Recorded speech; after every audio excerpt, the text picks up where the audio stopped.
K9과 K55 자주포의 사거리를 늘릴 155mm 사거리 연장탄이 11월 초 개발 및 운용 시험평가를 성공적으로 마쳤습니다. 군 및 방위산업계 관계자들은 사실상 개발이 완료되었다고 입을 모으고 있는데요. 새로운 155mm 사거리 연장탄을 K9 자주포에서 운용하면 사거리가 54km로 늘어나 우리 군의 중심 지역 타격과 북한의 장사정포 대응 능력이 대폭 향상될 것으로 기대됩니다. 일례로 우리 군의 최전방부대에서 강원도 회양군 현리에 위치한 북한 공군 부대지인 현리 비행장의 거리는 36km밖에 되질 않아 선제 대응 능력을 갖출 수 있다는 것입니다. 안녕하세요, 군사기밀TV입니다. 알람 설정을 하시면 영상 업로드 시 바로 시청하실 수 있습니다. 시청해주셔서 감사합니다. 그동안 K9 자주포는 사거리 연장탄으로 항력 감소 방식을 사용하는 K307과 K310을 사용했습니다. 고폭탄이든 K307은 항력을 제거하는 가스 발생기를 탄 끝에 장착해 K9 자주포 기준 최대 40km까지 사격이 가능합니다. 반면 자탄, 즉 이중 목적 고폭탄을 내장한 K310은 사거리가 36km로 알려졌습니다. 하지만 군이보다 긴 사거리를 가진 155mm 포탄을 요구함에 따라 지난 2002년부터 2005년까지 국방과학연구소를 중심으로 155mm 사거리 연장탄의 핵심 기술과제 응용 연구가 진행됐습니다.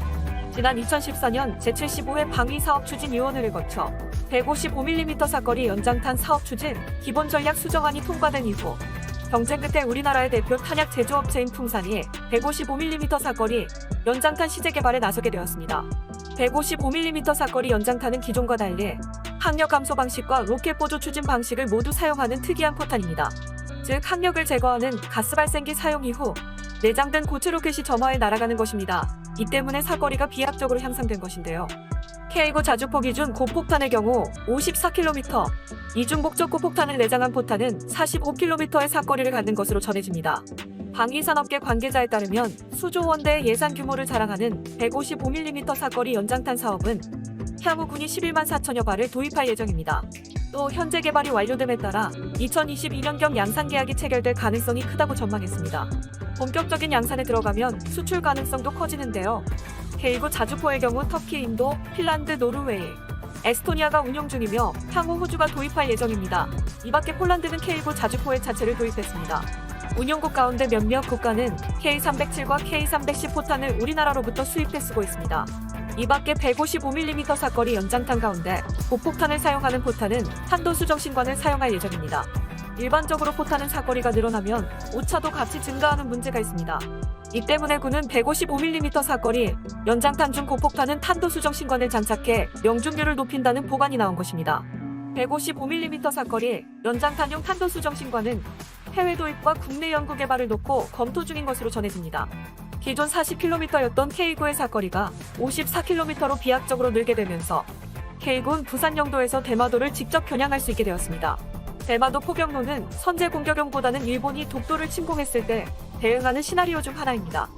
독도를 불시에 침공당하면 국지전으로 끝나지 않을 겁니다. 독도를 위협받을 때에는 즉각 대응하는 것과 더불어 대마도를 점령하는 것, 그리고 대마도 점령 후 일본 해군 전력에 대한 방어태세가 꼭 필요한 것입니다.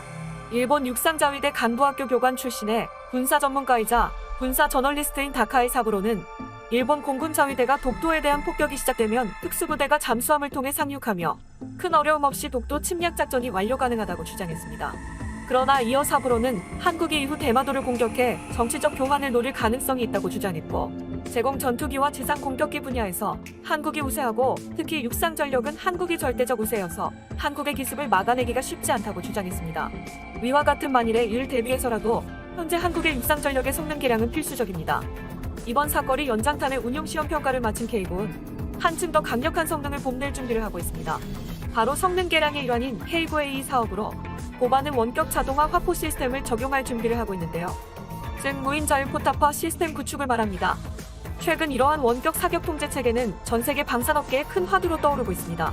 지난달 27일 현지 시간 이란 수도 테헤란 동부에서 백주 대낮에 벌어진 이란 핵과학자 모셈 파흐리자대 암살 사건은 차량 등에 탑재된 기관총을 원격 조종하는 이른바 원격 사격 통제 체계 RCWS가 테러에 악용된 사례입니다. RCWS는 국방 지상 로봇, 공격용 드론 등에 활용되기에 앞서 미래전의 지상 무기와 함정에서 보편화할 것임을 예고하는 신호탄으로 최근 들어 크게 주목받는 무기 체계입니다. 기존 기동 장비는 대부분 무장 장치가 거치 형태로 돼 있어 시가전, 산악전 등 사격수 외부 노출에 따른 아군의 피해가 크고 야간, 기동간 운용성이 낮습니다. 이 같은 단점을 보완해 장갑으로 둘러싸인 차량 내부에서 원격 운용되도록 개발된 새 무기 체계가 RCWS입니다. RCWS로 사수가 방호된 공간 내에서 외부에 설치된 각종 구경의 소총, 기관총, 대공포, 자주포 등을 원격 운용해 정찰교전 임무 등을 주야간 수행해 적 피탄 보호는 물론 화생방전 상황 하에서도 지속적인 임무 수행이 가능하게 됐습니다.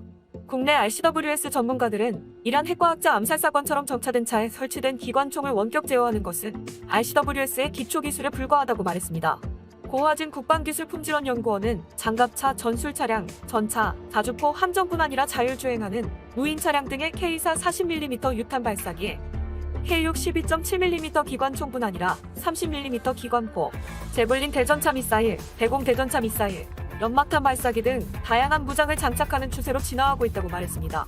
K9 자주포를 개발 제작한 하나디펜스의 무인 화사업팀 관계자는 RCWS 무기체계는 안정화, 자동 추적, 정밀탄도 계산, 디지털 영상, 군사좌표 획득 연동 기술을 기반으로 국내 다양한 무기체계에 확대 적용하는 것이 가능하다고 설명했습니다. 예컨대 기동간 조준 사격에는 안정화 자동 추적 기술이 적용됩니다.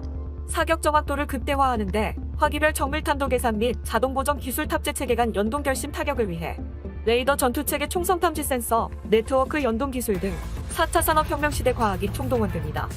국내 운용 중인 RCWS는 현대위아가 전방에서 운용하는 초보적인 전방 초소 고정형, 하나디펜스의 함정용 RCWS인 YUBP, PKXM 등 다양하게 진화하고 있습니다. 기동장 비용 시장은 2021년 해병 상륙장갑차용 복합화기 양산을 시작으로 특히 2022년 육군의 아미 타이거 착수에 따라 차륜형 장갑차, K 흡표전차 성능 개량에 따른 수요가 크게 늘어날 전망이고 화포체계용 시장은 2027년 K9 자주포 2차 성능 개량 사업 시 전력화될 것이라는 게 업계의 설명입니다. K9는 지금도 여전히 출중한 성능입니다. 그러나 미국, 독일, 러시아 등 기술 선도국들의 발전 속도는 매우 빨라 현재 세계 자주포 시장의 주도권이 언제 뒤바뀌어도 이상하지 않습니다. 이미 러시아의 ES-35 칼리차 SV 등 보다 발전된 무인 자동화 기술이 적용된 자주포가 서서히 실전 배치되고 있습니다. 대한민국 국방부는 이러한 추세에 뒤처지지 않고 호방부라는 명성에 걸맞게 빠른 시일 내에 자동화 화포 기술을 확보하기로 결정하였습니다. 그것이 바로 K9A 2027년 이후 전력화될 선도형 핵심 기술 개발 사업을 통해 고반응 원격 자동화 화포 시스템에 대한 연구 개발이 수행되고 있는 것입니다. K9 기반 시제는 위치 확인, 재원 계산, 방열, 송탄 및 장전, 신관 장입과 사격까지 거의 모든 과정이 자동화된 무인 포탑으로 구성됩니다. K9의 차대나 기동 체계는 그대로 쓰되 탄약 장전 장치의 구조를 바꾼니다. 분감 장약을 적용하고 장약 장전을 자동화시켜 현재의 3분간 최대 발사 속도 6에서 8발을 10에서 12발까지 끌어올린다는 계획입니다. 발사 속도 향상을 위해 수랭시 포열 및 약실도 도입 예정입니다.